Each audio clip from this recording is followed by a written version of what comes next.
Rohr here with an early global view on Monday, February 9th, 2015. It's currently 6:45 a.m. U.S. Central Time, and it is truly a global view today because there are a lot of external factors on a macro level affecting these markets along with the usual fundamental data inputs. And we'll be getting back to all of that in a few minutes.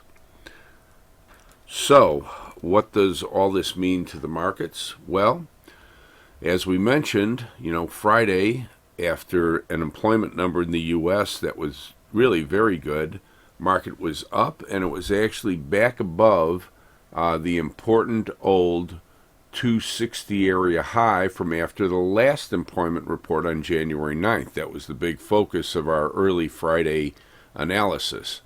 And yet, the market came back down into lunchtime because of the announcement out of Europe that, again, the Greek situation was going to remain very contentious with, at the margins, potential for Greece to leave the Eurozone. And that knocked the market all the way down to 2046 before the late recovery. Actually, the market is now off 9 at 2044, pardon me, and having traded down to 2040. Now, as you'll recall, 2040 to 36 is a significant old area from even previous to the gap down going back to Tuesday 2 weeks ago on those bad Procter & Gamble and Caterpillar earnings and the weak U.S. durables. The push-up last week looks like it was overcoming that, which would be reasonable on that strong U.S. employment number.